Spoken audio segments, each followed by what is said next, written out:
obligaciones. En realidad, ya en algún momento, cuando empezamos a hablar del acto jurídico, habíamos hecho mención a esta noción.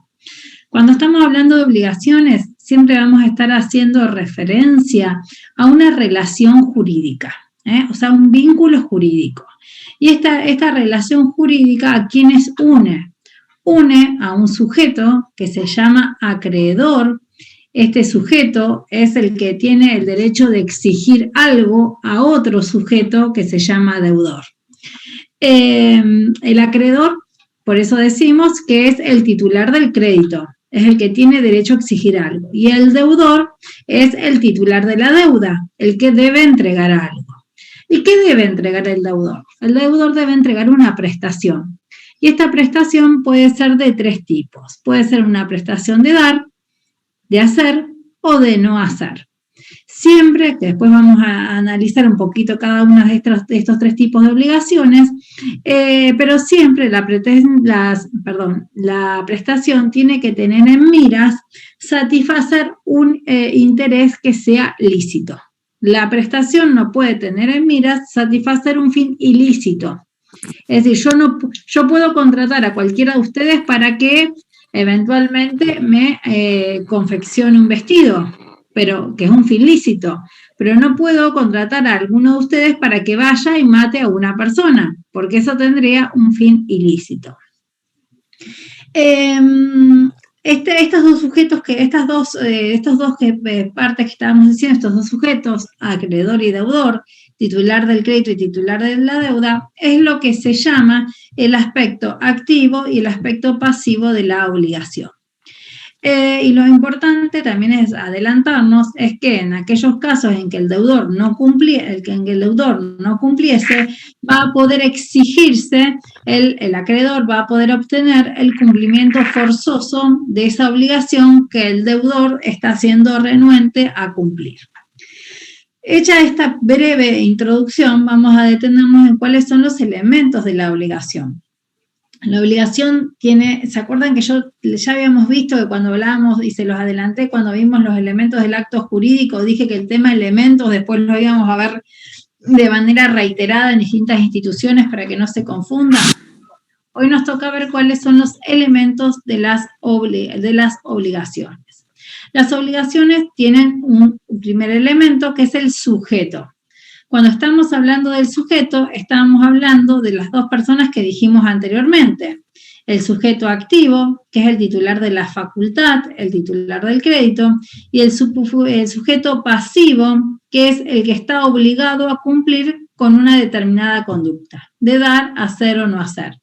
Y que esta conducta que el sujeto pasivo está obligado a realizar, ahora le vamos sumando un elemento más. Antes dijimos que hablábamos de que la prestación tenía que en mira satisfacer un fin lícito.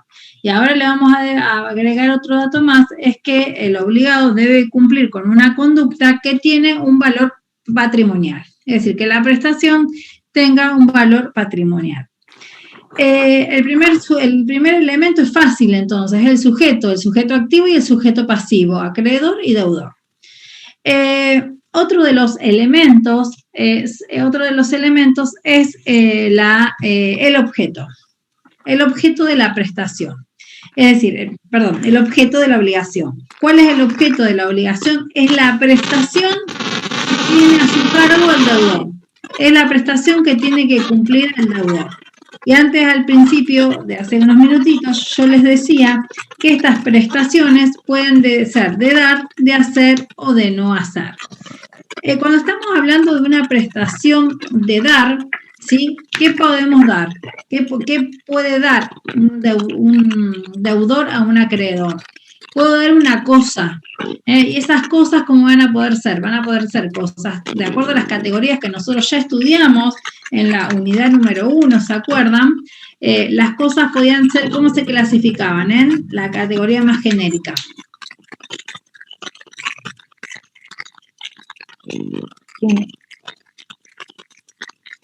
¿Recuerdan? La categoría más genérica eran las cosas muebles e inmuebles. Aquellas que se podían mover por sí mismas, o aquellas que se podían mover o trasladar por sí mismas, y aquellas que para trasladarse o moverse requerían de una fuerza de una fuerza externa, ¿recuerdan? ¿Se acuerdan que teníamos las cosas muebles, que por ejemplo una mesa necesita una fuerza externa para moverse? Sí, profe, hay alguien que como que está haciendo como interferencia. Se escucha Sí, como ahora, algo. dale, ahora lo que puedo hacer es silenciar a todos.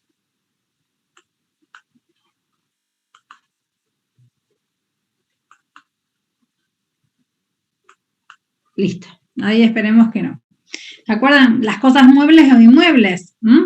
Entonces, vamos a tener que de la prestación de dar, en que el deudor va a tener que dar justamente al acreedor qué cosa, qué objeto de la obligación, una prestación. Y esa prestación de dar, ¿qué te doy? Una cosa que puede ser mueble o inmueble.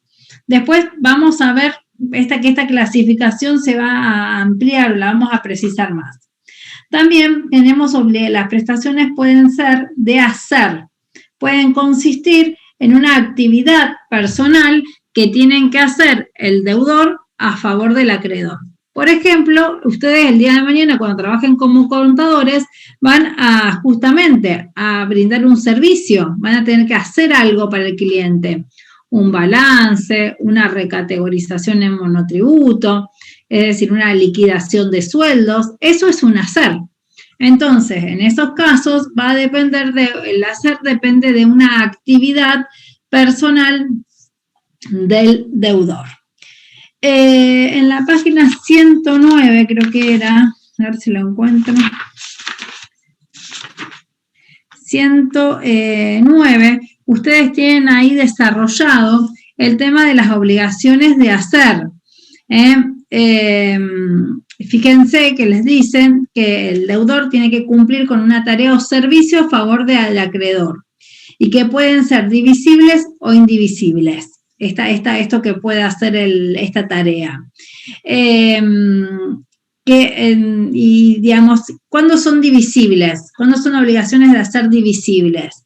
Dice el punto A, trabajo en relación de dependencia de la ley 20.744, que es la ley de contrato de trabajo, no interesando que la remuneración se pacte por mes, por semana o por día.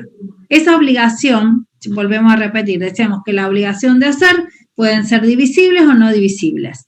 Y las obligaciones de hacer divisibles, ¿cuáles serían? Por ejemplo, cuando uno trabaja en relación de dependencia y me pagan un salario, independientemente de que ese salario sea mensual, semanal o por jornada o por hora, se considera que es una obligación de hacer divisible. O también el servicio profesional independiente cuando está convenido en forma mensual. Ejemplo, el asesoramiento profesional por mes. Por ejemplo, cuando a ustedes los contrate un cliente y ustedes le cobren a ese cliente un monto mensual por hacerle las liquidaciones de haberes o los servicios que veníamos mencionando con anterioridad. En cambio, ¿se entiende cuál es la cuestión de divisible? Es decir, cuando tengo un pago periódico por una función, por un hacer que hace el deudor a favor del acreedor. Y por otro lado, son indivisibles cuando se pacta el pago de un precio por un servicio en particular. Es decir, cuando yo llevo, que son los ejemplos que ustedes tienen acá, cuando ustedes llaman al plomero para que les arregle la pérdida de la canilla que tienen, están contratando un hacer del plomero. Y ese es indivisible, porque es solamente por ese trabajo puntual. O cuando yo llevo un vestido a que lo limpien en la tintorería. Ese es indivisible, yo lo llevo para ese trabajo puntual. En cambio, fíjense que los divisibles son los que importan una frecuencia en las obligaciones que asume el deudor respecto al acreedor. Por otro lado, tenemos las obligaciones de no hacer. Las obligaciones de no hacer son aquellas en que el deudor se obliga ¿a qué? A una omisión, que tiene contenido patrimonial. Se obliga a no hacer algo. Es raro pensar esto, ¿no? De que alguien se obligue a no hacer. Siempre les traigo un ejemplo que me parece bastante así sencillo de entender. Vieron que muchas veces los artistas tienen contratos de exclusividad con un canal. Por ejemplo, los que trabajan no sé, en la TV pública, a lo mejor no pueden ir a los programas no pueden ir al programa de Mirta Legrand, por ejemplo, porque pertenece a otro canal. También muchas veces habrán escuchado en la tele que los artistas dicen, agradezco al canal tal que me dejó venir a este programa. ¿Por qué? Porque existen, cuando ellos firman los contratos, los actores y las actrices tienen contratos de exclusividad. Es decir, que solamente pueden realizar trabajos con esa empresa durante el tiempo que dure el contrato y que también no pueden dar notas, ni entrevistas, ni ir a hacer ningún tipo de presencia a otros canales que no sean para el cual ellos han trabajado. Entonces, eso es una obligación de no hacer. Es decir, los artistas, ¿cuál es el no hacer? No ir a otros canales de televisión, que no sea aquel donde ellos están trabajando. También, sí, existen otras obligaciones de no hacer, como por ejemplo, cuando una persona, si yo soy la dueña de una casa y doy esta casa en alquiler, tengo una obligación de no hacer. ¿En qué consiste esa obligación de no hacer? En no molestar o no turbar al inquilino en el uso del bien. No lo puedo molestar al inquilino en el uso del bien que tiene, que se encuentra ocupando. Entonces, como ustedes verán, estos son algunos de los ejemplos que podemos tomar en cuenta como un no hacer, ¿no?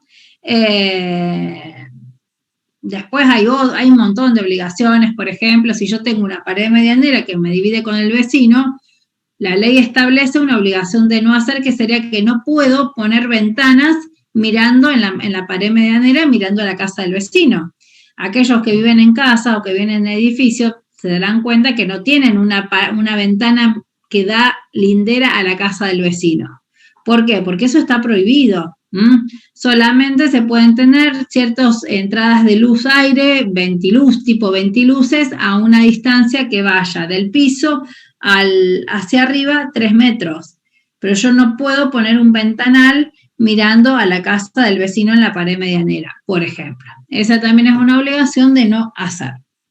Entonces decíamos que el objeto de la obligación es la prestación, y que la prestación puede ser de estos 3 tipos. Además, esta prestación tiene que ser material y jurídicamente posible. Es decir, no puedo vender la luna, las estrellas, la vía pública. Creo que esto ya lo habíamos visto cuando vimos el tema de acto jurídico. Dijimos también que esta prestación tiene que ser lícita, tiene que ser determinable, es decir, yo tengo que saber qué tengo que entregar, el deudor tiene que saber qué le tiene que entregar al acreedor. Y aun cuando no se lo diga en el momento, yo puedo decir, te voy a entregar un caballo, pero no le estoy diciendo qué caballo en particular. Al momento de encontrarse la obligación, puedo decir, te voy a entregar un caballo. Y después, al momento de cumplir la obligación, se puede determinar qué caballo en particular era. Eso significa determinable, que el objeto de la prestación se determine de acuerdo a ciertos criterios más adelante. Tiene que tener también valor económico la prestación.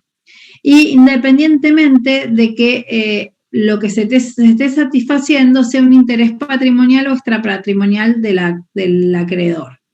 ¿Esto qué quiere decir? Por ejemplo, cuando los padres tienen la obligación de prestar, una obligación de dar suma, de dar un monto determinado, una prestación alimentaria a favor de sus hijos, ¿sí? La obligación se materializa, la prestación se materializa en dinero, pero en realidad el interés de esa obligación no es un interés patrimonial, el interés es un interés extrapatrimonial, que es satisfacer una necesidad alimenticia del hijo. Otro de los elementos que ustedes tienen es la causa fuente. Yo también ya se los había dicho cuando vimos actos jurídicos, que cuando estamos hablando de causa, podemos hablar de causa fuente o causa fin.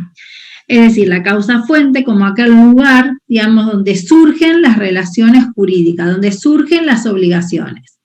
El hecho jurídico va a ser aquel lugar de donde van a surgir las relaciones jurídicas. Toda obligación necesariamente tiene que tener una causa. Y en esto los remito a la página 96 del libro, a ver si lo encuentro. 96. Había unos ejemplos, creo, a ver si. Acá están. Acá en el punto 3 dice la causa fuente. Son los hechos jurídicos generadores de las relaciones jurídicas y pueden ser. ¿Cuáles son las causas fuentes? Hechos de la naturaleza. Por ejemplo, la muerte natural de una persona que transmite sus bienes a sus herederos. Entre esos bienes se encuentran las obligaciones. Es decir, ¿de dónde surge? La pregunta sería, ¿de dónde surgen las obligaciones? Justamente surgen de los hechos jurídicos que las generan. ¿Cuál es uno de esos hechos jurídicos? Algunos son los hechos de la naturaleza. ¿Se acuerdan del cuadrito grandote que habíamos hecho en la unidad número 3? El hecho jurídico, empezábamos del hecho jurídico, algunos hechos que son de la naturaleza como la muerte, o también surgen de los simples actos voluntarios lícitos, que también habíamos visto en ese cuadro, de los actos jurídicos, o de los actos ilícitos, que sean delitos y cuasi delitos, de los cuales nace la obligación para el responsable de reparar los daños y perjuicios. Y también surge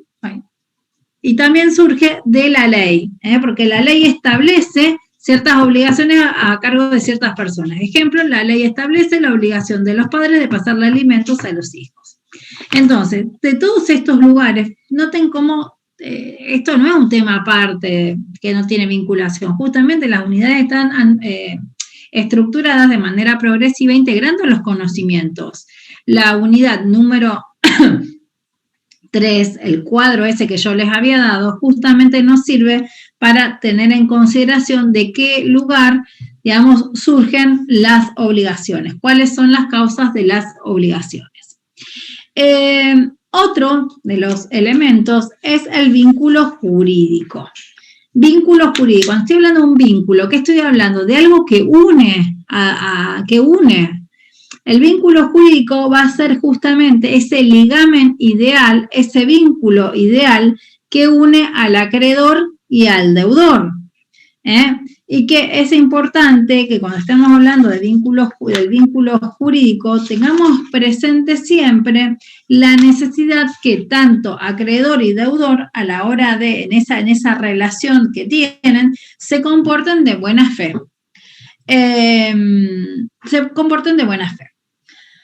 Ahora, vimos entonces qué eran las obligaciones, vimos cuáles son sus elementos, sujeto, objeto, causa fuente, vínculo jurídico, y hay un tema que es importante que se vincula con el efecto de las obligaciones. Si bien esto lo vamos a ver también más adelante, quiero que reparemos en lo que establece el artículo 730 y 731 del Código Civil y Comercial.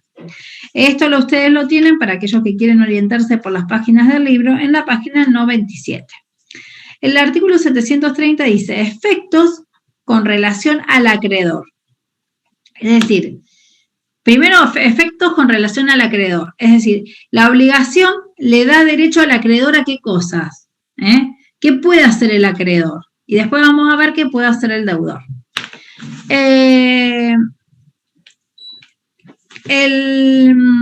La obligación da derecho al acreedor a emplear los medios legales para que el deudor le procure aquello a que sea obligado. Es decir, a ir a la justicia o iniciar acciones o en algún planteo extrajudicial, una mediación, o sea, emplear los medios que le da la ley para que el deudor cumpla.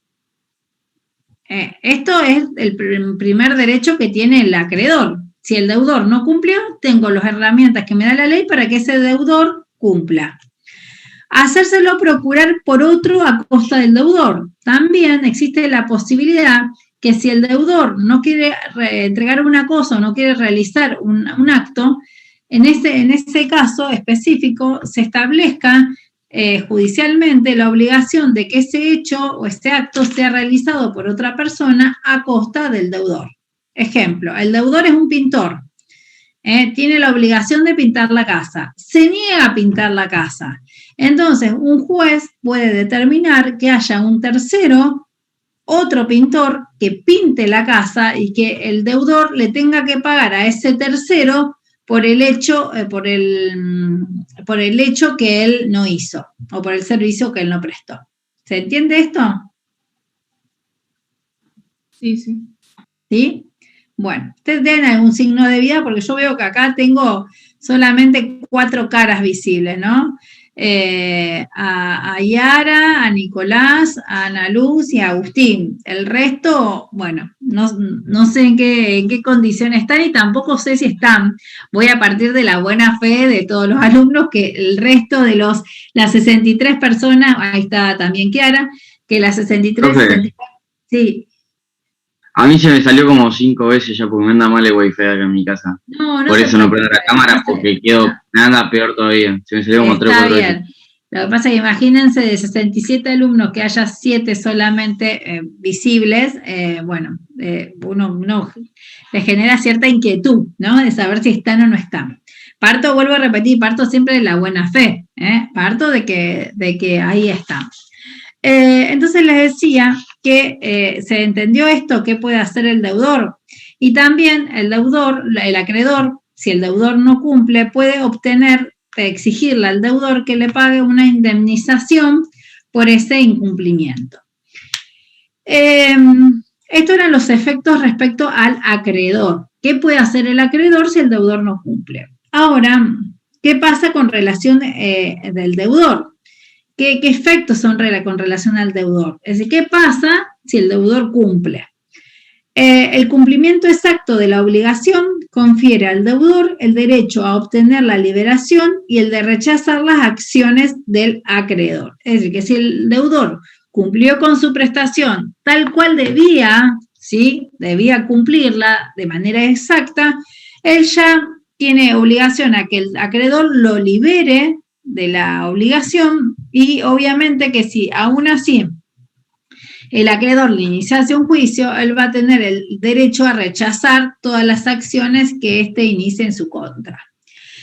Cuando estoy hablando de cumplimiento de la obligación exacto, es necesario tener presente que podría ser que yo contraté al pintor para que me pinte una habitación, pero él me la pintó, pero cuando yo voy a verla, está toda rayada, toda mal pintada, faltan pedazos quedaron pedazos sin pintar, ahí no cumplió exactamente, ¿no? Entonces yo acreedor, lógicamente, que voy a poder reclamar para que ese trabajo esté bien hecho.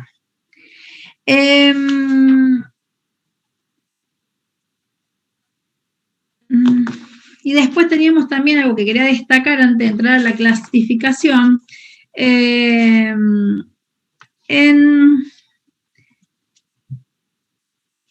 Claro, lo que les decía recién, que el pintor pintase mal, esto lo tienen establecido en la página 98, que dice que en caso de realización de la tarea en forma irregular o defectuosa, se tendrá por no hecha. Si la pintó mal, se tendrá por no hecha, y en su caso no generará la obligación recíproca para el acreedor. O sea, si pintó mal, yo acreedor no voy a tener que pagarle igual si él hizo mal su trabajo. Y en el caso de que yo ya le hubiese pagado al acreedor, vuelvo al ejemplo del pintor. El pintor pintó mal la pared. Obviamente, si lo hizo mal, se tiene como que no lo hizo. Yo, acreedor, voy a poder decirle, bueno, yo no te pago porque este trabajo no está bien hecho. O pensemos que a veces nos pasa esto, que nosotros pagamos por adelantado. Si yo le pagué por adelantado y él hizo el trabajo mal, voy a tener la posibilidad de repetir lo pagado. ¿Qué significa repetir desde el punto de vista jurídico? Repetir implica exigirle al deudor que me devuelva esa plata que yo le pagué. Y también lo voy a poder demandar por los daños y perjuicios que me ocasiona el incumplimiento, el hecho de que él no haya cumplido debidamente con la pintura, el trabajo de pintura que yo le había encomendado.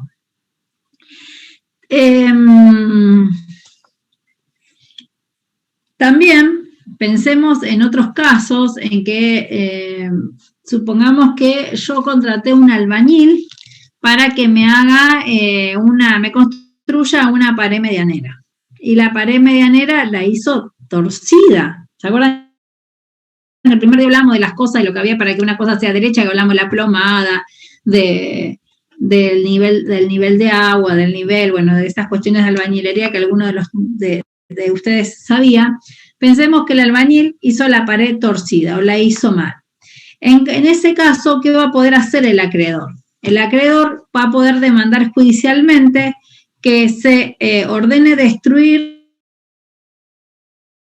lo que se hubiese hecho de manera defectuosa y va a poder demandar al albañil por los daños y perjuicios que le hubiese ocasionado.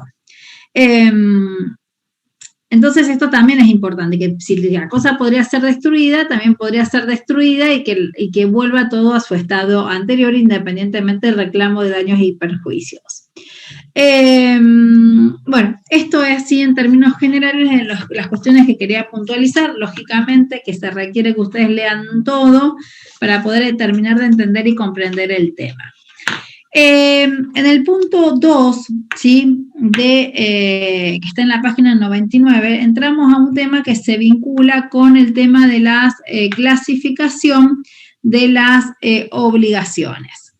Dentro de la clasificación de las obligaciones tenemos una primer categoría, que son las obligaciones puras y simples y las obligaciones modales, que son aquellas que están sujetas a condición, plazo y cargo. Vamos a ver estas obligaciones, se llaman obligaciones puras y simples, las que no están sometidas a condición, plazo o cargo. Y se llaman obligaciones modales aquellas que están sometidas a una condición, a un plazo o a un cargo. Esta sería, digamos, como para que vean cuáles son las dos clasificaciones. Lógicamente, nosotros que nos vamos a detener en qué es la condición, qué es el plazo, qué es el cargo o el modo. Estos tres elementos se denominan elementos accidentales de los actos jurídicos. La condición, el cargo y el plazo se llaman elementos accidentales de las obligaciones. No es obligatorio que exista esto en una obligación, pero podría existir. Por ejemplo, si yo les estoy diciendo, te pagaré 1.000 pesos el día que te recibas, vemos que es una obligación que está sujeta a algo, ¿no? A una circunstancia. Entonces, esta sería uno de este tipo de obligaciones, pero ahora vamos a ver cada una en particular. Se dice que una obligación está sujeta a una condición. ¿Y qué es una condición? Es un hecho futuro e incierto que puede inclusive no ocurrir, podría no ocurrir.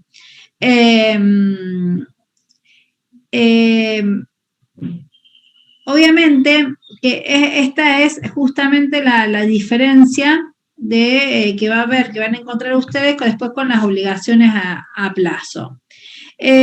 Ustedes tienen ahí un ejemplo en el libro, dice, te venderé mi campo siempre y cuando la próxima cosecha no supere las 100 toneladas de trigo. ¿Se entiende? Yo supedito la obligación, ¿no? Te venderé mi campo, o sea, mi obligación, yo me obligo a venderte mi campo siempre y cuando la próxima cosecha no supere las 100 toneladas de trigo. Estoy sometiendo esa obligación que asumo a que suceda algo.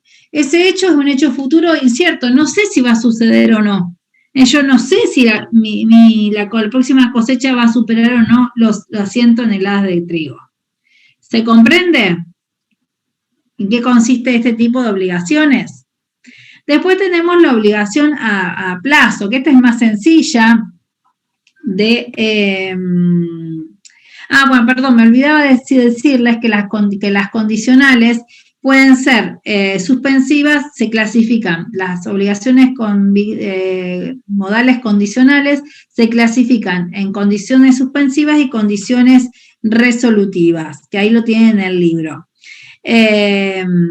La suspensiva es la que se supedita el nacimiento de un derecho o la resolutiva es que se supedita la extinción de un derecho. Es decir, que acaecido el hecho futuro, la persona adquiere un derecho o nace un derecho a favor de una persona o se extingue un derecho, que sería la condición resolutiva. Vuelvo ahora al plazo, decíamos que es cuando la obligación se subordina a que acaecerá, a que nacerá el derecho transcurrido un tiempo determinado. Y a partir de ese momento, lógicamente, que va a ser exigible la obligación.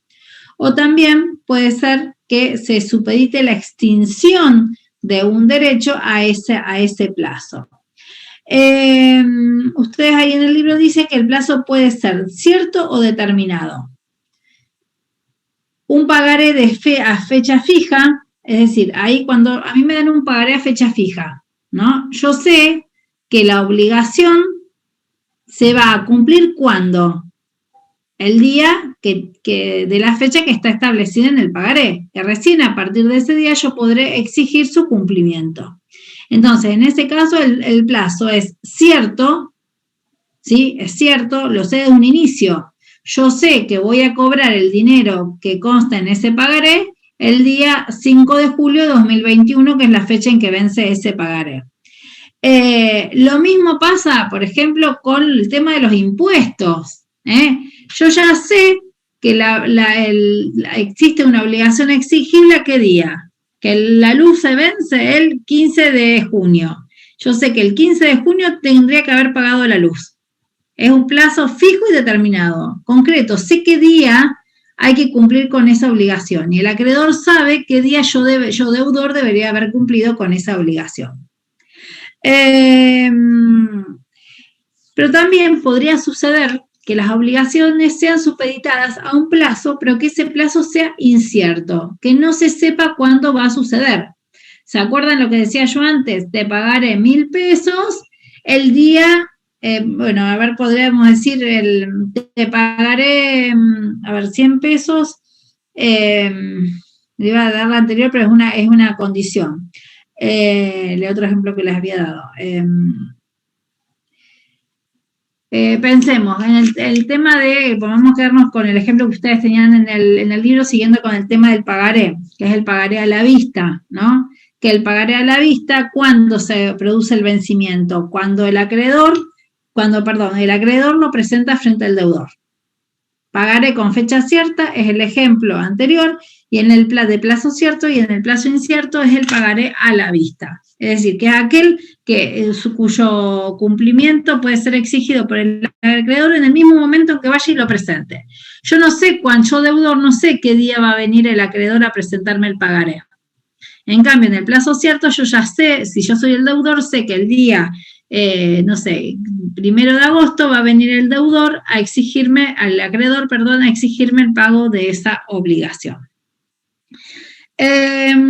Por otro lado, tenemos la otra modalidad, que es el cargo o modo, que es específicamente una obligación accesoria que se le impone al donante o al testador que realiza una liberalidad. Esto es muy normal que suceda, ¿no? Por ejemplo, te dono mi campo, pero con la obligación de que vos pagues mi geriátrico hasta el día que yo me muera. ¿Sí? Es decir,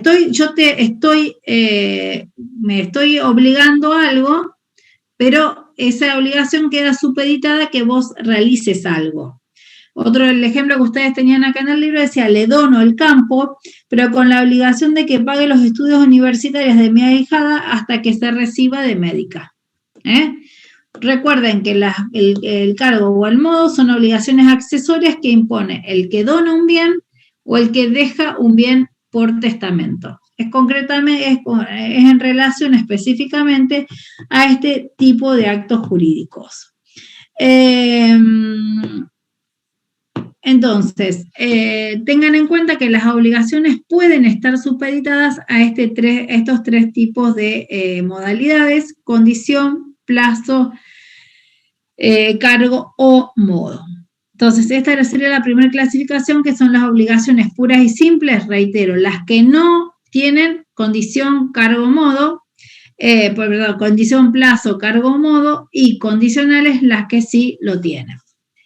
Por otro lado, tenemos otra clasificación, que es la de obligaciones de dar cosas ciertas, obligaciones de género y obligaciones de cantidad.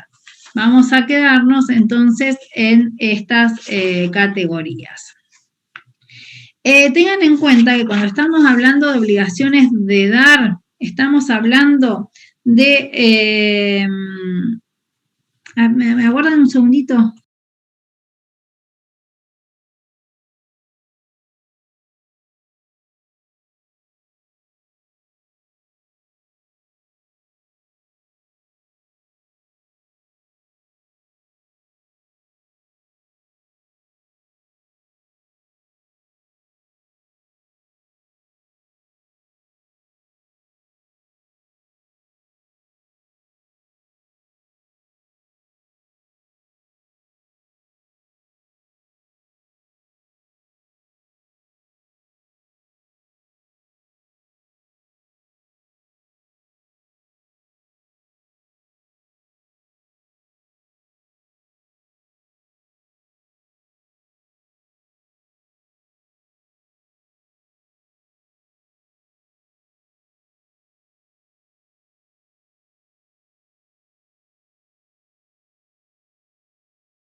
Bien, discúlpenme. Les decía que vamos a ver esta primera categoría, que son las obligaciones de dar, que antes dijimos de que podíamos dar una cosa mueble o una cosa inmueble. Cuando yo deudora o el deudor, digamos, asumió una obligación de dar, yo asumí la obligación de darle a Nicolás un bien determinado. Yo deudora, voy a tener la obligación de conservar la cosa hasta el momento de entregarla. O sea, cuando yo entrego la cosa, ¿qué se considera? Que es el pago. Así, cuando yo pago con dinero, cuando yo cumplo con la prestación, también estoy pagando. Entonces, yo tengo la obligación de conservar aquella cosa que me obliga a entregar en buenas condiciones hasta el momento en que la entrego. Si yo me obligué a venderte, si yo me vendo un auto y me obligo a entregarlo el día 1 de agosto, voy a tener que conservarlo hasta el 1 de agosto, no voy a poder entregar el auto que el acreedor compró eventualmente en buenas condiciones y entregárselo todo chocado el 1 de agosto. La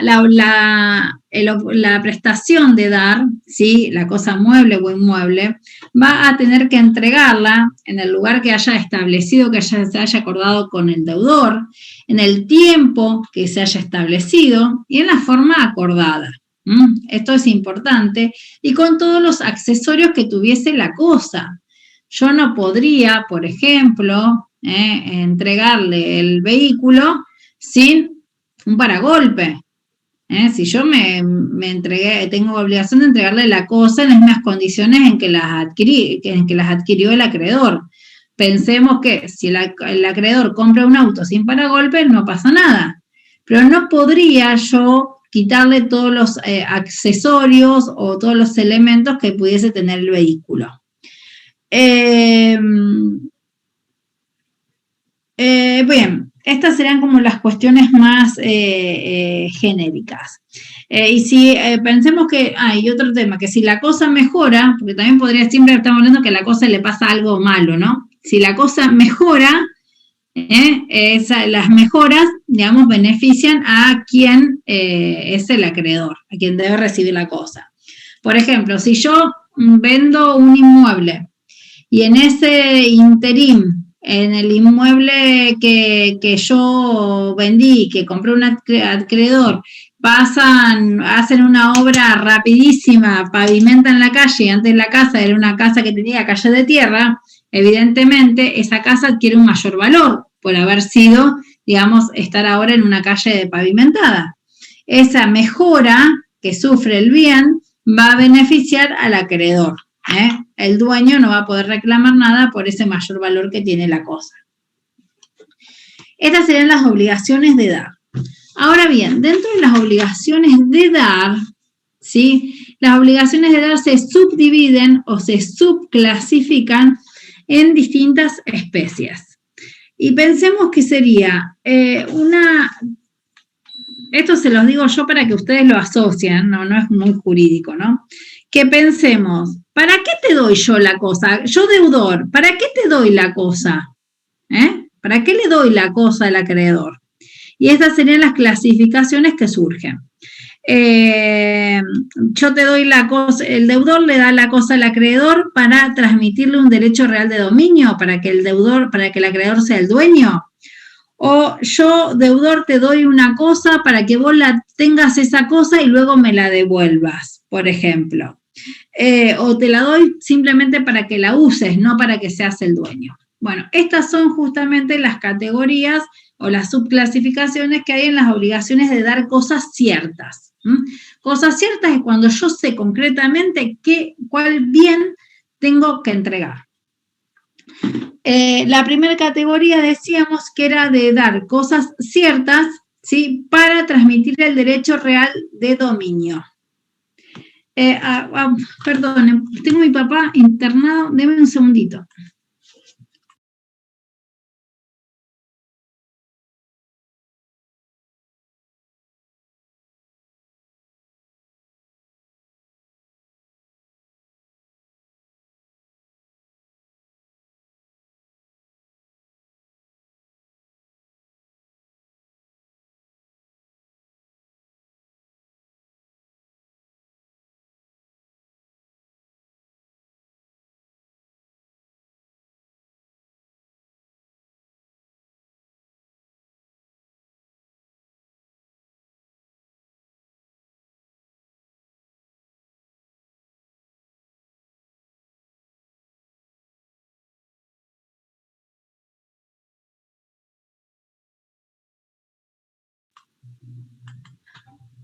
Ay, le pido mil disculpas porque tengo a mi papá con un problema de salud que mañana lo operan y me están llegando mensajes urgentes del médico y bueno, me sacan un poquito de foco, les pido disculpas, sé que van a saber entender la situación. Les decía que estas obligaciones de dar cosas ciertas se clasifican en estos tres tipos de supuestos que yo les decía. El primer supuesto es de dar cosa cierta para transmitir el dominio, lo que llamamos el derecho real de dominio. ¿Qué sería transmitir el derecho real de dominio técnicamente? En realidad, esto es la frase técnica. Para decirlo en sencillito, es para que el otro sea el dueño. Te estoy transmitiendo la propiedad sobre esa cosa. Yo te estoy dando esta cosa cierta para que vos seas el dueño. ¿Cuáles son los ejemplos típicos de este tipo de acto jurídico de obligación? ¿Cuál se le ocurre? Cualquier bien mueble. Sí, pero ¿cuál sería el acto? ¿Cuál sería el acto por el cual yo te doy una cosa, un bien inmueble o inmueble? Exactamente. Exactamente. Entonces, dentro de los ejemplos que tenemos ahí, tenemos la compraventa, la permuta. La permuta es cuando yo te doy este fibrón y vos me das una cartuchera, ¿no? Cambiamos bienes uno por otro y entendemos que tienen valores similares. Bien, entonces tenemos, los ejemplos son la compraventa, tenemos la permuta, que era este intercambio de bienes, y también tenemos la donación, ¿no? Porque cuando alguien me dona algo, ¿qué hace? Me transfiere el dominio de esa cosa. Paso yo a ser el dueño de esas cosas. Bien, tengan en cuenta que acá cuando muchas veces nosotros hoy por hoy realizamos muchas actividades comerciales a través de Mercado Libre, qué sé yo, de un montón de estas compras online que hacemos a través de Instagram, y que se dice, la normativa establece que cuando nosotros compramos cosas muebles que vienen cerradas, que las recibimos en un paquetito en nuestras casas, vamos a tener 3 días para controlar la calidad y la cantidad de lo que nos haya mandado. Por ejemplo, yo los otros días compré 10 perchas. Entonces, cuando me llega el paquete cerrado, constato que las perchas sean de la calidad, afelpadas, de la calidad que yo las había adquirido, y que hayan venido 10 perchas y no me hayan mandado una menor cantidad. Entonces, en este punto de vista es importante que tengan en cuenta esto porque hace la defensa de sus derechos como consumidores. Cuando el deudor entrega la cosa al acreedor, eso se llama tradición. La tradición, y no estamos hablando de la fiesta de la tradición, no estamos hablando de la tradición de tomar mate, ni de nada que se le parezca, estamos hablando de la tradición, que es la entrega de la cosa que el deudor hace al acreedor. Y en esta tradición implica la transmisión del dominio, sea del bien mueble. Cuando yo le entrego este fibrón a Nicolás, ese acto se llama tradición. Y ahí le estoy transmitiendo, ¿qué cosa? El dominio. A partir del momento en que yo le entregue este fibrón a Nicolás, Nicolás pasa a ser el dueño de este fibrón. Ahora, tengan en cuenta que cuando el fibrón, ¿qué es? Un bien mueble. Tengan en cuenta que si yo le entrego a Nicolás un bien inmueble, no bastará solamente con la tradición, con la entrega del bien para transmitirle el dominio, sino también va a ser necesario que realicemos las inscripciones registrales en el registro correspondiente, ¿no? Que la escritura sea inscrita en el registro de la propiedad. O si yo le entrego o en el caso de bienes muebles registrables, como podría ser un auto, no bastará que yo deudor le entregue a Nicolás el vehículo, sino que además de esa tradición de esa entrega, necesitamos ir al registro de la propiedad automotor y hacer el trámite para que quede en su cabeza la titularidad del bien. ¿Hasta acá se entiende? Entonces, la primera categoría es que yo entrego una cosa cierta. ¿Para qué? Para que el otro sea el dueño, para transmitirle el derecho real de dominio. Por otro lado, tenemos otra categoría, que es cuando se transfiere un bien, una cosa cierta, pero con la finalidad no de que el otro sea el dueño, con la finalidad de que el otro la use o la tenga durante un tiempo determinado. Y este es el caso concreto o el ejemplo concreto del tema de la locación. Muchos de ustedes seguramente alquilarán, ¿sí? Alquilarán algún tipo de bien, un departamento, por ejemplo.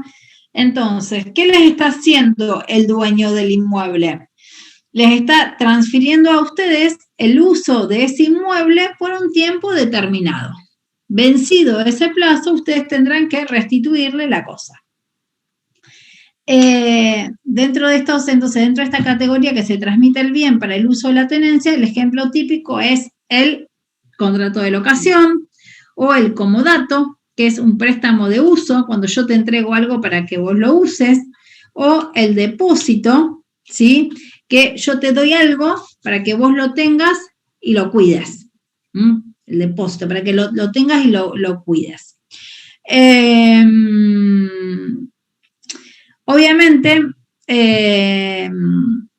vamos a tener en cuenta que si el deudor, dijimos, recibe una cosa para tenerla durante un tiempo y después la tiene que devolver.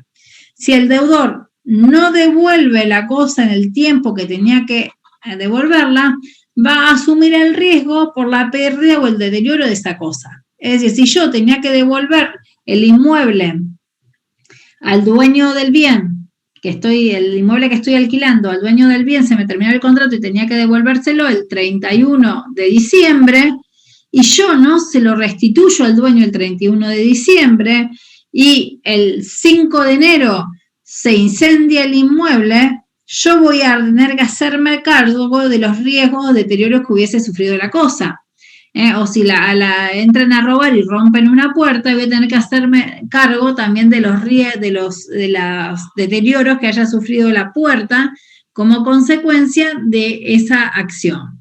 Es decir, porque si yo lo hubiese devuelto, ese riesgo, ¿quién lo hubiese corrido? El dueño. Pero yo retuve la cosa por más tiempo de que correspondía. Y la tercera categoría, en realidad va un poco de la mano de la anterior. Significa la obligación de restituir la cosa a quien sea el dueño, ¿no? Va a transferir. Yo acreedor, te transfiero el uso o la tenencia de una cosa, ¿no? Y vos, deudor, tenés la obligación de restituirme esa cosa cuando se establezca, digamos, cuando sea determinado. Estas serían las 3 categorías que ustedes tienen en la página 100 y en la página 101, digamos, de una manera genérica, obviamente, explicitada.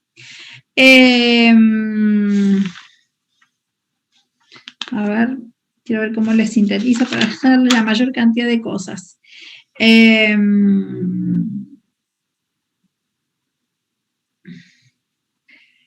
Bueno. Vamos a seguir con las obligaciones de género. Otra dijimos, primer categoría, las obligaciones puras o modales. Después las obligaciones de dar cosa cierta, que se dividen en estas 3 categorías. Después tenemos las obligaciones de género. Dentro de las obligaciones de género, ¿de qué estamos hablando? Que la obligación va a recaer sobre cosas que solamente fueron determinadas en su especie y cantidad. Es decir, que no dije cuál es la cosa concreta, dije una cosa que pertenece a una especie o un bien, a una especie y cantidad determinada. Ustedes ahí tienen en la página, a ver si está. Acá está, en la página 103, que les trae algunos ejemplos, dice, son cosas determinadas solo por su especie y cantidad, muchos alimentos. Los pescados de río, no es lo mismo para la parrilla, 4 bogas de 1 kilo por la cantidad, bueno, ahí les dice, les da un ejemplo concreto. Si yo, por ejemplo, si yo digo que te voy a entregar un pescado, no es lo mismo un pescado de mar que un pescado, ¿sí? Un pescado de mar que pese 1 kilo que un pescado de mar que pese 5 kilos. O dice el otro ejemplo que si yo me obligo a entregarte un caballo de tiro, obviamente no voy a poder después darte un caballo viejo, ni tampoco uno que sea muy joven que no tenga tiro, sería para realizar actividades de fuerza, ¿no? No te voy a poder entregar cuando se vence la obligación un caballo viejo, porque no tiene fuerza, o un caballo muy jovencito, muy potrillo, porque no va a tener la fuerza todavía suficiente para poder tirar, por ejemplo, algún tipo de carro o lo que fuese. Entonces, cuando estamos hablando de especie y cantidad, yo te decía, te voy a entregar un caballo, te estoy diciendo una cantidad y te estoy diciendo una especie. O te voy a entregar un pez. En este tipo de cosas, ustedes se preguntarán, ¿y entonces qué corro muchos riesgos? ¿Qué me van a entregar el día que tenga que realizarse el pago de la obligación? Obviamente, el que va a elegir, yo ya sé que me van a dar un caballo, ¿no? Un caballo de tiro. ¿Quién va a elegir el día que se vence la obligación cuál caballo, de todos los caballos que pueda haber que me den? En realidad, si elige el acreedor, no va a poder elegir el mejor caballo. Y si elige el deudor, tampoco me va a poder dar el peor caballo que haya. Como principio general o como regla es que siempre, la regla es que si elige el deudor. Y que el deudor le va a tener que entregar al acreedor, cuando la obligación se determinó por especie y cantidad, le va a tener que dar un bien de calidad media. No le va a poder dar, no tiene obligación de darle el mejor, ni tampoco de darle el peor. ¿Qué tienen de bueno estas obligaciones? Es que el género nunca perece, o sea, nunca se va a eximir el deudor del cumplimiento, es decir, porque es imposible, la única forma que el deudor se exima del cumplimiento es que se mueran todos los caballos que hay sobre el planeta Tierra. Entonces siempre va a existir de parte del deudor la posibilidad de cumplir con la obligación asumida. Estas serían las obligaciones de género. Entonces, en la obligación de género no digo una cosa concreta, no digo te voy a dar este celular, ¿no? Digo te voy a dar un celular marca Samsung, ¿no? Y después podrán, imagínense, hay miles de modelos, miles de caracterologías. Después, el deudor será quien elegirá de todos los celulares Samsung, uno calidad media que le entregará al deudor. Otra de las categorías, ustedes pues ahí tienen todos los artículos para leer, otra de las categorías son las obligaciones de cantidad. Es decir, que yo me obligo a dar una cantidad de cosas muebles determinadas. Generalmente es lo que llamamos las mercaderías. Se trata de cosas muebles fungibles. ¿Se acuerdan cuáles eran las cosas muebles fungibles? Que eran aquellas que eran intercambiables por otra de la misma especie y calidad. Por ejemplo, una lata de arvejas marca Arcor es, digamos, es un elemento fungible con cualquier otra lata de arveja de la misma marca que se encuentra en el supermercado. ¿Se acuerdan que eran las fungibles eran cosas intercambiables? Las no fungibles aquellas que no, que como a contrario sensu, como decimos en el derecho, en sentido contrario, aquellas que no lo serían. Decíamos que estas cosas, cuando yo me obligo a dar una cantidad de cosas, van a ser siempre cosas muebles y cosas muebles fungibles. Y también que lo que permite esto, que generalmente siempre existe la posibilidad de cumplirlas. No sé si ustedes tenían algún tipo o tenían otro ejemplo, me parece que ese punto es muy cortito. Bien. Eso es lo único que ustedes tienen. Después existe otro tipo de categoría de obligaciones, dijimos, de dar cosas, de las simples y modales. Simples y modales, las de dar cosas ciertas a su dueño. Las obligaciones de género, las obligaciones de cantidad, y después tenemos otras obligaciones que son las obligaciones de dar suma de dinero. ¿Qué importancia que tienen estas obligaciones de suma de dinero? Cuando yo me obligo a entregarle a otro una suma determinada de dinero. Es tan importante esta obligación de dar sumas de dinero que justamente no la vamos a desarrollar acá, porque hay una unidad específica, que es la unidad número 5, que habla de obligaciones de dar sumas de dinero. O sea que en esta categoría vamos a irlo todo a la unidad número 5, la próxima clase, o en las próximas clases que tengamos. Otra categoría es la de obligaciones alternativas o facultativas. Las obligaciones alternativas o facultativas, la palabra un poquito se los está diciendo, ¿no? En una obligación alternativa hay varias cosas que puedo entregar, pero el deudor el deudor va a quedar liberado de su obligación entregando una sola de esas cosas, ¿no? Las alternativas entonces sería que hay varias cosas. Te entregaré un caballo, un perro o un gato. Y el deudor, sí, es en principio el que va a elegir qué bien le va a entregar al acreedor. Y se va a liberar entregándole cualquiera de ellos. Por eso es alternativa. Te doy esto o esto otro.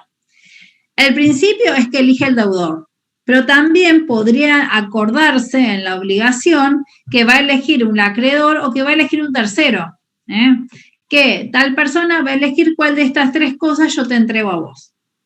¿Se comprende el ejemplo? Y después tenemos... ¿Podrías dar otro ejemplo? ¿Cómo? Sí, podrías dar otro ejemplo. Sí. Es una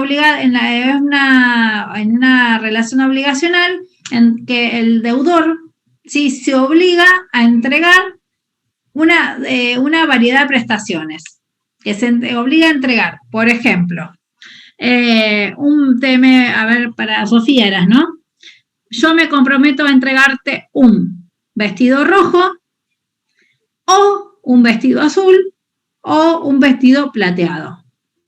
Es decir, yo, deudora, voy a cumplir con la obligación entregándote cualquiera de estos 3 vestidos. Ya me olvidé los colores, el rojo, el plateado o el del otro color. Yo, deudor, voy a cumplir mi obligación entregándote cualquiera de estas tres prestaciones. O podría haber 2 prestaciones, podría haber 20, ¿no? Por eso es alternativo. Yo, deudora, voy a elegir con qué te doy. Y con eso que yo te dé, voy a quedar liberada de mi obligación. Y vos vas a tener que aceptarlo, porque la obligación era alternativa. Porque una cosa es que la obligación diga que yo, deudora, me comprometo a entregarte a vos, Sofía, un vestido plateado, y que en ese caso solamente se cumpliría con mi obligación entregándote un vestido plateado, que sería una obligación de dar una cosa cierta y determinada, y distinta a esta que es una obligación alternativa, donde hay varias cosas que te voy a poder entregar, pero que me voy a liberar con una sola de ellas. Como podrían ser 3 vestidos, te podría haber dicho un vestido, un pantalón y un perro, y te doy cualquiera de las 3 y vos te tenés que conformar con cualquiera de las 3. Esas son las alternativas. Distintas son las facultativas. Es en aquellas en que se le da al deudor la facultad de sustituir la prestación. Yo te voy a entregar a vos 100.000 pesos o que te los puedo sustituir por o pensemos el ejemplo que ustedes tenían, voy a hacer el ejemplo del libro, que era el caballo, el deudor le tiene que entregar un caballo, pero lo puede sustituir por una suma de dinero, por otra prestación. Te voy a entregar el caballo o la suma de dinero. Puedo sustituir una prestación por otra. En realidad, tengan en cuenta que en las alternativas hay varias prestaciones. En las facultativas hay una sola prestación que se va a poder sustituir por el dinero. Creo que así lo tenían también ustedes, ahí no me acuerdo, estoy buscando quiero ver si hay un ejemplo.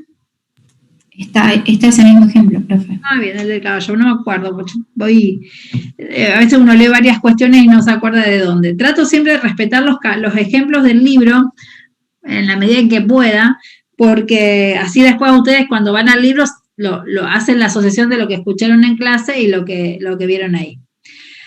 Después, otra de las categorías que tienen son las obligaciones, ¿sí? En la facultativa se puede cambiar, no necesariamente tiene que ser a cambio de una prestación dineraria, puede ser a cambio de por caballo, por otra, otro caballo. Sí, exactamente. O sea, el tema está en que es una sola prestación, ¿no? No solo dinero. Si di a entender eso o se entendió eso con el ejemplo, no es así. En la otra categoría son las obligaciones simplemente mancomunadas. Este tema de las obligaciones mancomunadas, solidarias, es un tema que generalmente es tema de examen, ¿sí? Entonces les pido que por favor lo tengan especial atención en cuanto al desarrollo de este tema. Hoy vamos a hacer una pequeña introducción y para la clase que viene les voy a traer, a medida que los pueda terminar, un cuadrito que les estaba armando vinculados a este tema. Cuando estemos hablando de obligaciones simplemente, digamos, mancomunadas, vamos a estar hablando de aquellas obligaciones donde tenemos una pluralidad de sujetos. ¿Se acuerda que una vez hablamos que cuando hablamos de obligaciones no hablábamos de personas, sino que hablábamos de partes, porque una parte podía estar integrada por una pluralidad de personas? ¿Se acuerdan cuando yo les di el ejemplo que todos ustedes me contratan a mí para que les dé clases? Que de un lado estaban todos ustedes, que eran muchos sujetos, una parte estaba conformada por muchos sujetos y otra parte estaba conformada por yo sola. o que podría ser que todos ustedes nos contraten a todos los profesores de la cátedra de Derecho Privado para que le demos clases, y entonces en estos casos teníamos 2 partes y cada parte estaba conformada por una pluralidad de sujetos.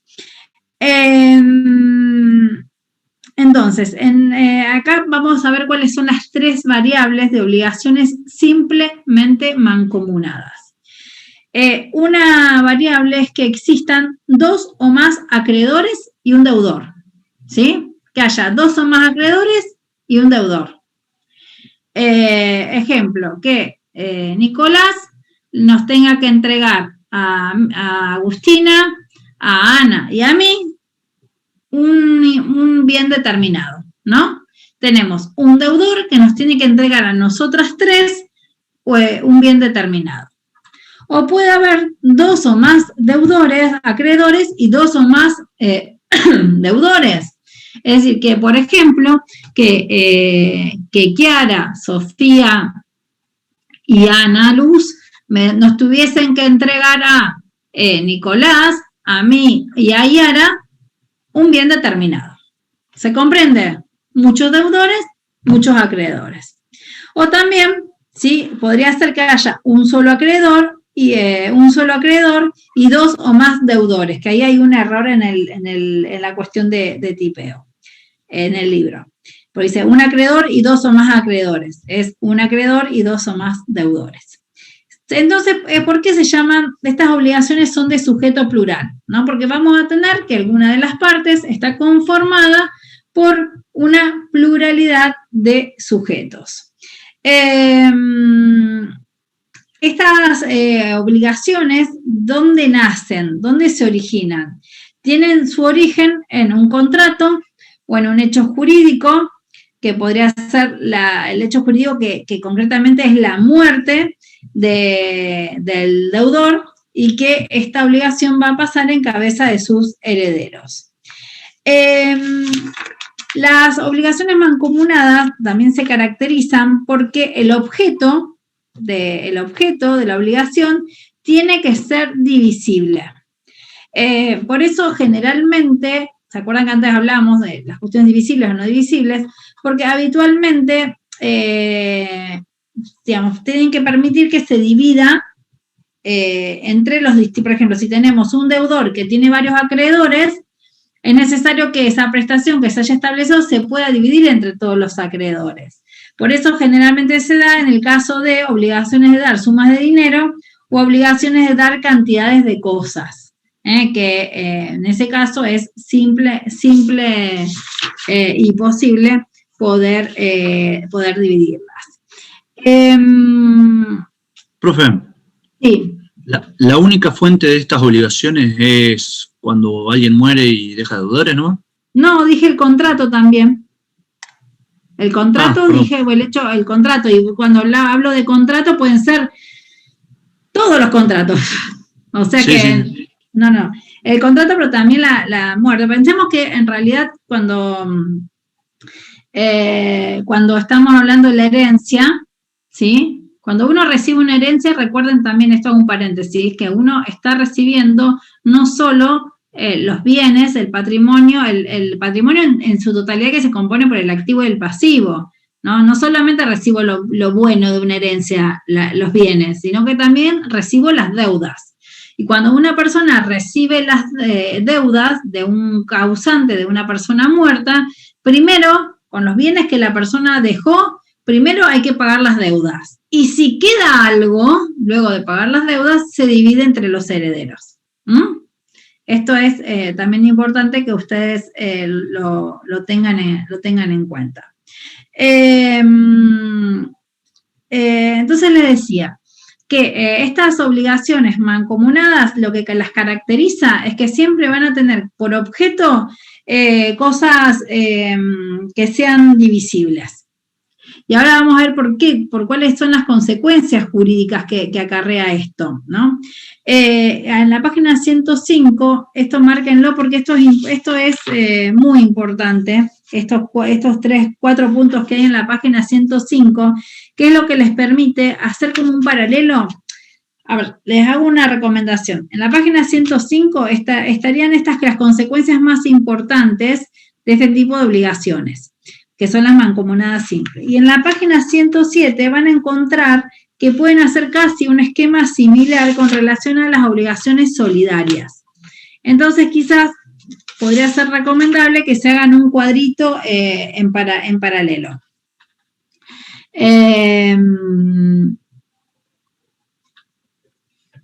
Bien, entonces, vamos a ver cuáles son las consecuencias de todas estas cuestiones.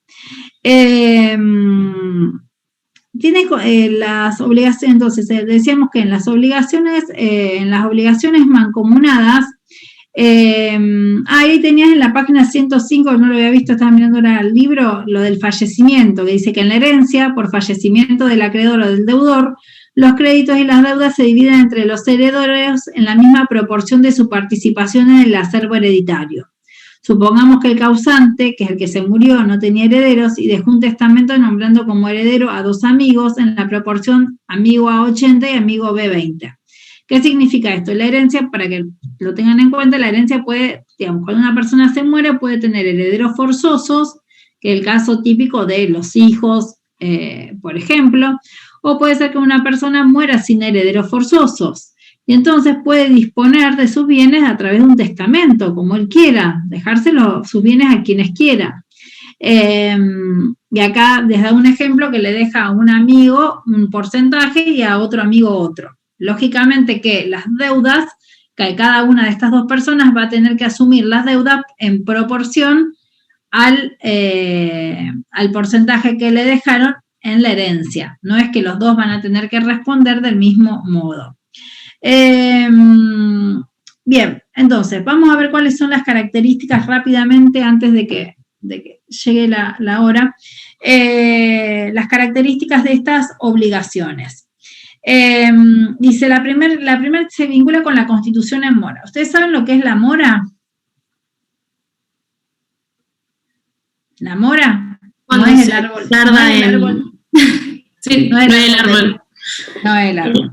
Cuando se tarda en pagar, por ejemplo. Exactamente, es cuando el deudor no cumple en tiempo y en forma con el pago de la obligación, incurre en mora. Es el no haber pagado en el tiempo establecido. Supongamos que tengamos varios deudores, ¿sí? De manera mancomunada, en una obligación simple mancomunada. Es decir, puede ser que alguno cumpla y otro no cumpla. Porque en las obligaciones mancomunadas, ¿qué sucede? Cada uno de los deudores va a tener que responder por un monto determinado. Es decir, que si debemos 300, somos 3 deudores y debemos 300 pesos, asumimos una obligación, no sé, somos 3 personas y compramos una bolsa de papas a 300 pesos, y la obligación se estableció que es mancomunada, y no pagamos esa bolsa de papas a 300 pesos, el acreedor, ¿sí? El dueño de la verdulería nos va a poder reclamar, ¿qué cosa? Nos va a poder reclamar 100 pesos a cada deudor. A diferencia de las obligaciones solidarias, que si una obligación es solidaria, en el mismo ejemplo, el verdulero podría reclamarle a cualquiera de los 3 deudores el total de la deuda. Esa es la diferencia fundamental que hay entre una obligación mancomunada y una obligación solidaria. Que en la obligación mancomunada, el acreedor solamente le va a poder exigir al deudor, ¿sí?, el proporcional que a él le corresponde en la deuda. En cambio, en la solidaria, el acreedor le va a poder exigir, aunque sea a uno solo de los deudores, el total de la deuda. ¿Se comprende? Esta es como una introducción, digamos, a la diferencia de las categorías. Entonces, le decía, con relación a la constitución en mora, que la constitución en mora de un deudor no constituye en mora a los demás. ¿Qué significa? Acá se dice cuando es por interpelación, o le habla también de mora automática. Esto me obliga a mí a explicarle otro tema. La mora es automática cuando por el mero vencimiento del plazo, el deudor no cumplió, o el acreedor no cumplió en entregar lo que tenía o en pagar, por ejemplo, cuando por el mero vencimiento del plazo, ya la persona incurre en mora automáticamente, sin necesidad de que yo le mande ninguna carta intimativa. En cambio, por interpelación implica que la persona solamente va a quedar constituida en mora cuando yo lo haya intimado al pago. ¿Sí? Eso significa interpelación, que le haya cursado una intimación intimándolo al efectivo pago de la obligación o cumplimiento de la obligación que no realizó. Entonces, se dice que cuando tenemos una obligación mancomunada, pensemos que tenemos 3 deudores. La constitución en mora, si el acreedor constituye en mora al deudor, la constitución en mora a un deudor no afecta a los otros. Digamos, no significa que por constituir en mora a uno también constituye como consecuencia o correlato a los otros. Por eso dice que la constitución en mora de un deudor, cuando es por interpelación, no constituye en mora a los demás. Es decir, ¿qué significa? Que el acreedor le va a tener que mandar 3 cartas, una a cada deudor, para constituirlo en mora. Si es mora automática, por vencimiento del plazo, todos quedan constituidos en mora porque el vencimiento es el mismo para todos. Es decir, si la mora era automática y bueno, acaecido el plazo, no se cumplió, directamente todos quedan incursos en moras. Después, con relación... no paga, ¿Cómo? ¿y si uno de los 3 no paga, por ejemplo? Bueno, pero digamos, quedan constituidos en moras individualmente, Adrián. Eso le preguntaba. ¿Y si es mancomunado solidario, sigue siendo mora de ese solo? ¿Cómo? En caso de ser mancomunado solidario, sigue siendo mora de ese solo, no tiene nada que ver los otros. Digamos. Bueno, ahora lo vamos a ver, pero no lo hagamos ya en paralelo porque no quiero que nos confundamos, ¿no? Acá estamos hablando de las mancomunadas simples, ¿sí? En este caso, decimos, si es automática, opera automáticamente para todos la constitución en mora. Si hubiese alguno que hubiese cumplido, lógicamente que para ese no va a ser operativa, porque ya cumplió con su obligación. Y si es por interpelación, el acreedor tendría que, por ejemplo, mandarle una carta documento constituyéndolo en mora a cada uno de los integrantes. Después, el tema de la prescripción liberatoria hace referencia a aquellos plazos que establece la ley para que una persona pueda exigir judicialmente, el cumplimiento de un derecho, de una obligación. Entonces acá se dice que la demanda judicial del acreedor contra uno solo de los deudores interrumpe el plazo de la prescripción liberatoria solamente para el deudor del demandado. En tanto, el plazo sigue corriendo a favor de los codeudores no demandados. Es decir, yo, acreedora, decido iniciarle el juicio a uno solo. Le inicio el juicio a ese. Con relación a ese, ya no voy a perder la prescripción, implica perder el derecho a reclamar judicialmente porque dejé pasar un tiempo determinado. Con relación a ese no voy a perder el plazo porque ya lo inicié la demanda, pero si con relación a los otros no le inicio la demanda, voy a perder la posibilidad de hacerlo si transcurren la cantidad de años que establece la ley para ese tipo de obligación o acto jurídico. Es decir, tengan en cuenta que en las mancomunadas es como que cada deudor se lo tiene en cuenta de manera individual, ¿no? De manera individual. De manera individual, si la deuda eran 300 pesos, a cada uno le puedo exigir 100 pesos. El acreedor a cada uno le va a poder iniciar un juicio por 100 pesos. El acreedor, si es por interpelación la mora, a cada uno le va a tener que mandar su carta constituyéndolo en mora. Se lo ve muy, muy individual. Es más, si yo constituí en mora a uno solo de los deudores, el otro punto dice que la constitución en mora de un codeudor solo hace responsable por los daños moratorios al deudor moroso, no extendiéndose dicha responsabilidad a los demás deudores no morosos. Y que el cuarto efecto es que el codeudor que por error paga la totalidad de la deuda tiene derecho a reclamarle al acreedor lo pagado en exceso o puede optar por reclamarle a los otros codeudores la parte que ellos tendrían que haber pagado. ¿Qué significa esto? Pensemos en la deuda de las 3 que habíamos comprado la bolsa de papa. Y el verdulero viene y me reclama la obligación de la mancomunada simple, y el verdulero viene y me reclama a mí. Che, no me pagaron la bolsa de papas. Y entonces, ¿qué hago yo? yo pago los 300 pesos.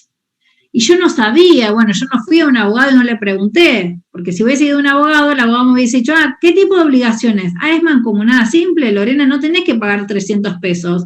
Vos te liberás de tu responsabilidad pagando el proporcional, pagando tus 100 pesos. En este caso, en que uno de los deudores hubiese pagado el total de la deuda, ¿qué puedo hacer? Yo podría ir al verdulero y decirle, señor verdulero, me equivoqué, la obligación era mancomunada simple, devuélvame los 200 pesos que yo no tenía obligación de pagar, o eventualmente lo que puedo hacer es iniciar una acción de repetición contra las dos personas que debían conmigo la bolsa de papas y reclamarles a ellas, ¿sí?, esos 200 pesos que tendrían que haber pagado y que no lo habían pagado oportunamente. ¿Se comprende esto? ¿Sí? ¿Se comprende? Bueno.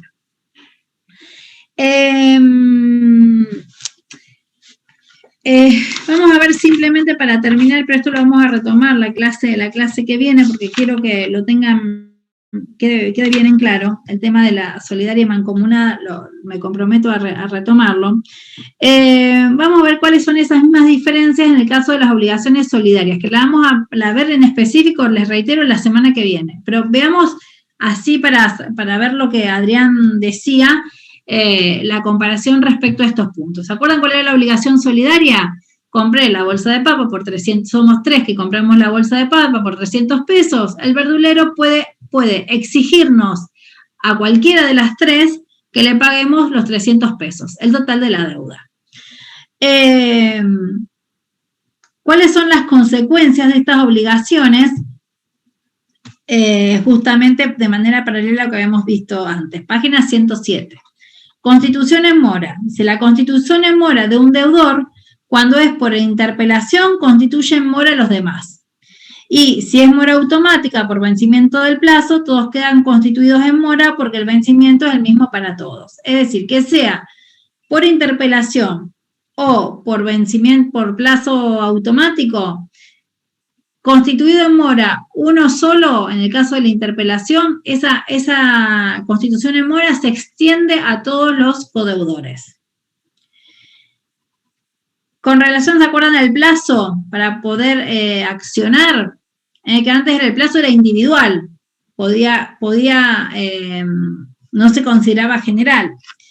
En la interrupción del plazo de la prescripción, dice, la demanda judicial del acreedor contra uno solo de los deudores interrumpe el plazo de prescripción con relación al resto de los demás. Es decir, es bien lo opuesto, ¿no? Como ustedes pueden ver.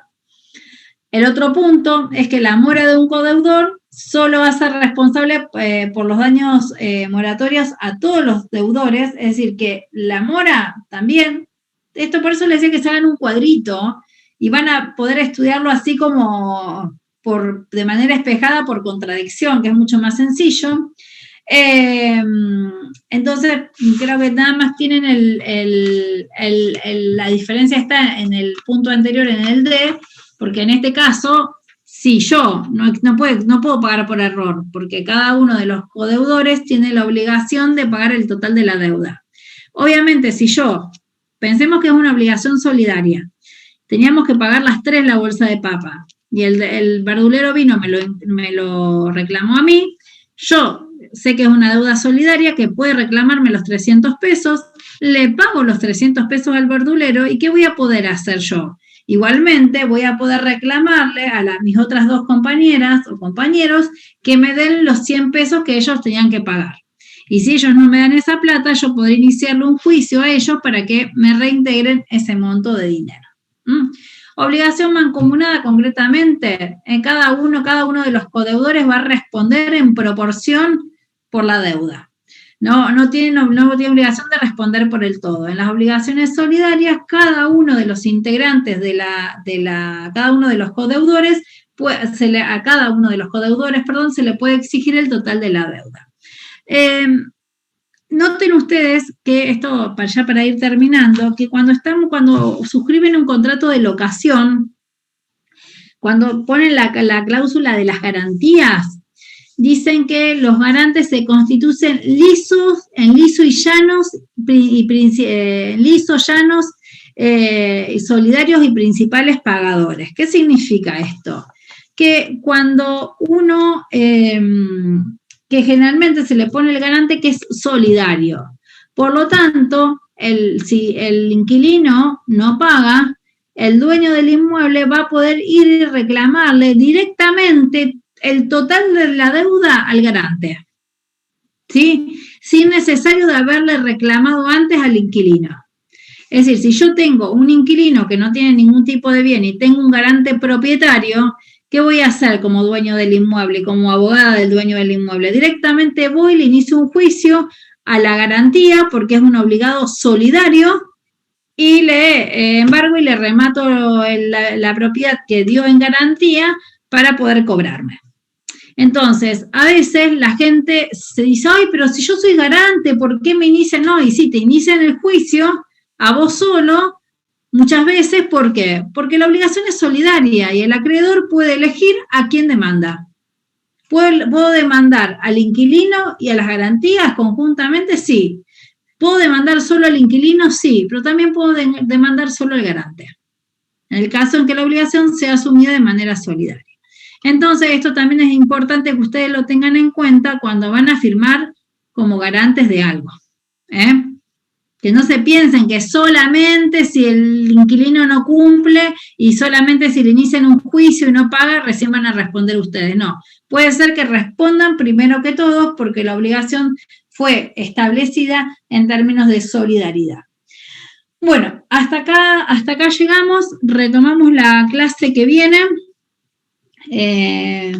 Con estas cuestiones les pido que por favor vean bien el tema de obligaciones solidarias y mancomunadas porque suele ser un tema de examen. La semana que viene vamos a terminar rápidamente con la unidad 4 y vamos ya a iniciar la unidad número 5. ¿Alguna duda? Una pregunta. Sí. El trabajo práctico realizado, ¿no nos suena? Sí, sí, qué suerte que me lo preguntaste. Sí, el trabajo práctico se va a subir o se les va a enviar el día 24 y van a tener para presentarlos hasta el día 2. Es facilísimo, yo ya lo vi, ya nos lo enviaron, así que no se preocupen y que corresponde a las 2 primeras unidades. Realmente con relación a otros años tiene un nivel de, digamos, no es tan complejo como a lo mejor los que podían ser los de los años anteriores. Así que quédense tranquilos que les va a llegar, digamos, yo les voy a mandar el día 24 a primera hora, ustedes ya van a tener todos en sus casillas de correo electrónico, del mismo modo que reciben el link para la conexión, van a recibir las preguntas del trabajo. ¿Sí? Profe, ¿y por dónde lo mandamos? Bueno, justamente ahí yo les voy a decir a qué dirección de correo electrónico me la mandan. No me las tienen que mandar por el SIU guaraní, porque si no se mezclan con otro tipo de mails que yo recibo. Yo les voy a dar concretamente una casilla donde la van a tener que enviar. ¿Sí? Sí, bueno, se entendió. Listo, entonces, nos vemos la clase que viene. Saludos. Chao, profe. Chao. Nos vemos, profe.